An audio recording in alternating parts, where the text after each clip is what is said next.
Whenever you're ready. Okay, my question is, what skeletal material best supports coral growth in artificial reefs?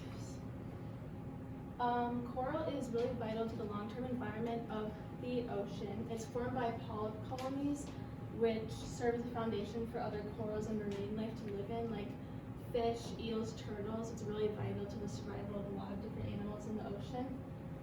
And it also protects shorelines. For example, 97% of energy from waves is diverted by coral. So communities are a lot more susceptible to damage from tsunamis and floods and other natural disasters without coral. So it's really important to our environment, not only to animals, but also to humans. And it's rapidly declining, so that's why I chose it to study.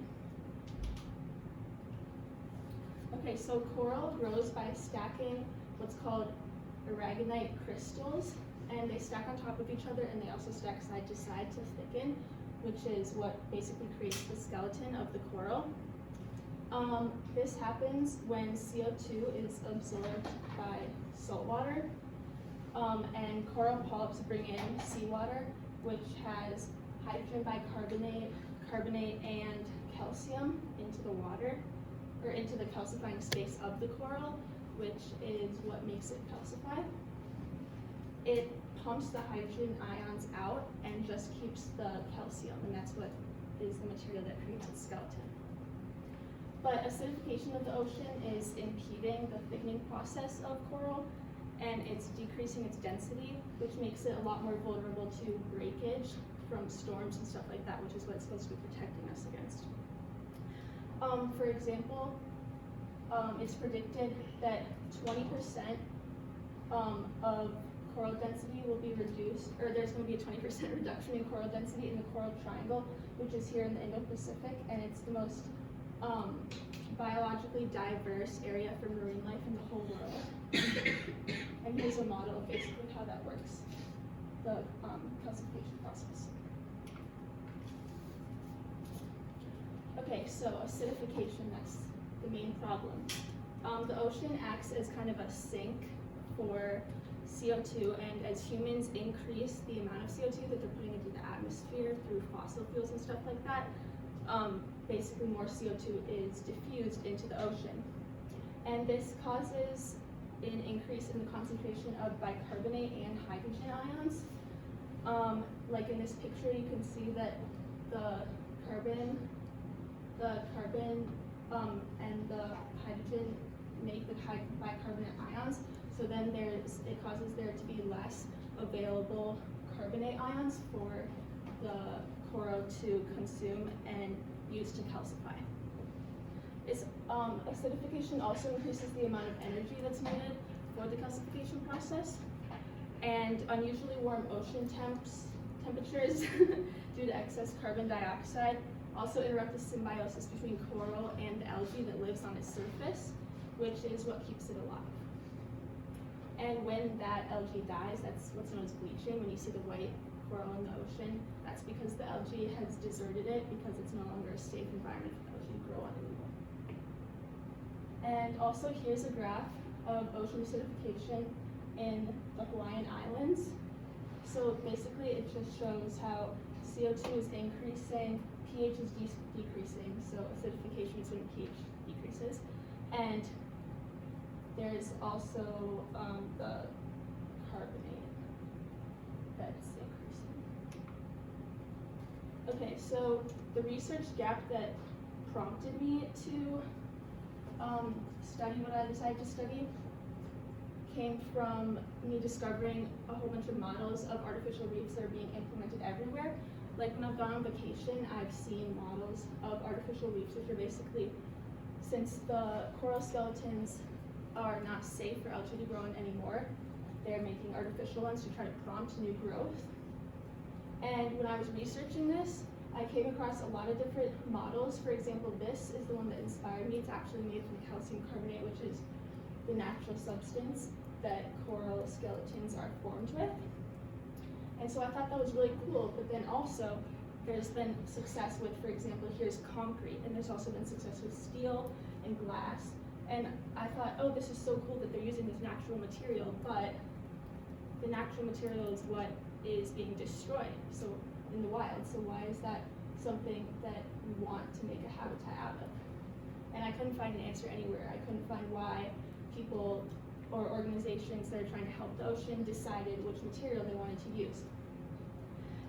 And you know, we're running out of time because the planet is getting warmer, and I just thought that we should use our time most efficiently, and that the way to do this would be to decide what's the best material and use that instead of having all sorts of different materials. So this is basically a project that's by objects and ideograms, and it's 3D printed. So that's what's really cool about it. That's how they get all those shapes, and those shapes are necessary for the fish and other animals to live in. The nooks and crannies are kind of what the algae likes, and that's what makes coral reefs so successful, and that's why they have so many different varieties of shapes.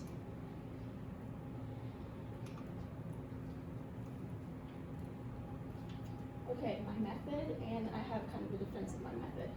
So I raised 2 fragments of staghorn coral, acropora coral, and I also had 5 snails and 1 hermit crab to encourage the growth, because that was suggested to me by the aquarist that I was using at this place called Sea Level, where they have a lot of coral.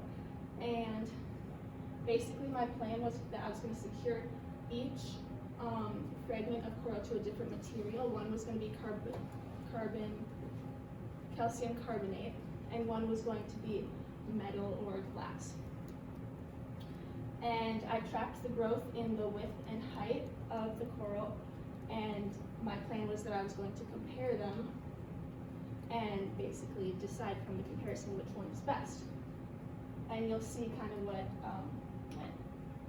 obstacles I faced during that. But acropora, the reason I chose acropora for the coral that I was studying is because it is one of the most widespread coral groups in the world. And it's been flourishing for the last 1.8 million years. So it's also one of the most versatile, and it's supported marine life throughout a lot of ocean change throughout the years. And so therefore I believed it to be, not so tolerant to human activity because it survived for so long. It also grows much faster than other coral groups, which would obviously appeal to me because I'm on a time crunch and I want to get as much growth as I possibly can in a short amount of time. It also has a calcium carbonate skeleton, which is what I wanted, because there are basically 2 species or 2 groups of coral. There's stony SPS and LPS, and stony is what has that hard skeleton, which is what I'm interested in. And for staghorn coral, the polyps on the sides of the branches allow nutrients to pass through the whole fragment, and so it actually grows at a rate of between 10 centimeters and 1 inch per year. And this ability to grow upwards very quickly means that when sea levels rise, it can still stay near the light at the surface of the water, and that's why it's been so successful in the past.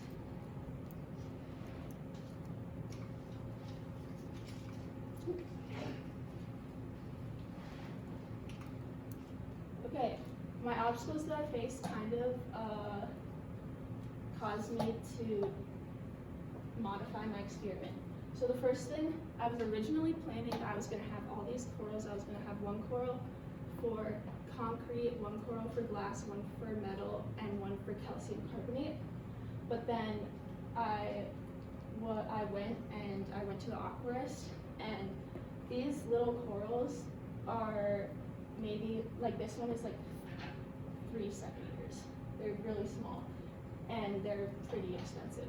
And so I didn't want to spend that much money because I was kind of banking on the fact that they would stay alive and that I would be able to keep them alive, and that was a risk. Also, the variety of stony corals is limited because a lot of people who keep saltwater aquariums as a hobby do so in order to have very beautiful and extravagant corals, and a lot of those are the soft variety that have, the branches that kind of sway and stuff like that. And then what threw me for a big loop is that the aquarist, I told him about my experiment, and he suggested that I do not remove the coral from the plugs, which was kind of my whole thing. And this threw a big wrench in my experiment. And so I kind of had to decide, okay, well, if I can't take them off of here, how can I test what material is best for them? And I'll get to that. But also, that didn't make sense. But also, here they started to die. That's another obstacle that I faced because I failed to keep the salinity at the appropriate level. Here you can see that there's salt. There's salt that's solidified, and so I think that evaporation might have been the cause of me not being able to keep the salinity down because I kept on adding water that did not have the salt in it, but I couldn't keep it down, and so after about 10 days, it began to bleach, just like it would in the ocean. So you can see that the algae has deserted it and probably was eaten by the snails after it decided that it was not safe to live on the skeleton anymore. But these are my results. Basically, I had pretty consistent, not very out of the norm growth from my coral. During the time that it was flourishing, the time that it was alive, it grew. And here this is in red because this is when it started to bleach, and so I knew that it wasn't going to be growing any more significantly, at least. So basically the conclusions that I drew was that increased calcium carbonate circulation in the water environment does not increase productivity or survival rate of aquaculture coral. Because I had my calcium carbonate, but I did not have it attached to the coral fragments because that was too dangerous. According to the aquarist, I just had a rock that was supposed to release into the water the nutrients that it offered, as well as the calcium carbonate. It was basically supposed to change your water to make it more healthy for your coral. But from my experience, it didn't increase the survival rate or the productivity rate of my coral. But also, I am hesitant to make a definite conclusion because I had the elevated salinity, which kind of outweighed my study. And also the water flow level was lower than it was in the ocean, so I'm not sure if the circulation was applicable exactly to the natural ocean. And basically, like I said, I was just hesitant to declare my implications as well because I didn't feel like I got an accurate or an applicable to the ocean result. But the implication that it has for me personally is that for my job, I want to go into the field of marine biology, so I'll definitely make sure that I pay attention to salinity a lot in the future.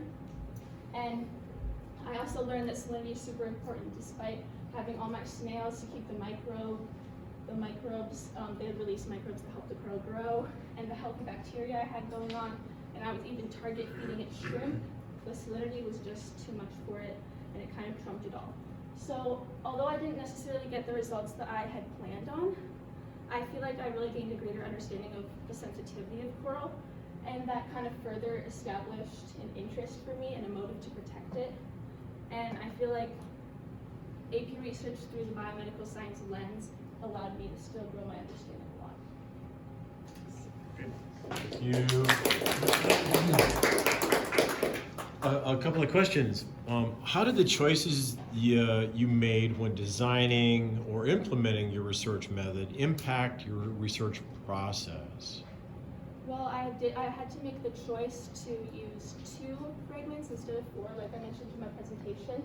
So that limited me in choosing, kind of making it a personal choice of which materials I thought were best. Of course, I thought calcium carbonate because that's the natural substance. But then I had to kind of narrow it down really, and that really narrowed the scope of my experiment, I would say. You've already talked about this a little bit, but how do your findings provide directions for future research in the field? Yeah, so the salinity thing is really important, I feel like, because I've seen on a bigger scale, since I talked about it to you personally, I would say on a bigger scale with coral being grown to be transparent into the ocean, that salinity is just something that really needs to be watched, and that no matter how much good stuff you do with the coral, no matter how much you take care of it, salinity is really big, and it also prompts me to want to learn more about salinity as well as acidification. Okay, and a final question. How did you handle the uncertainty of the research process?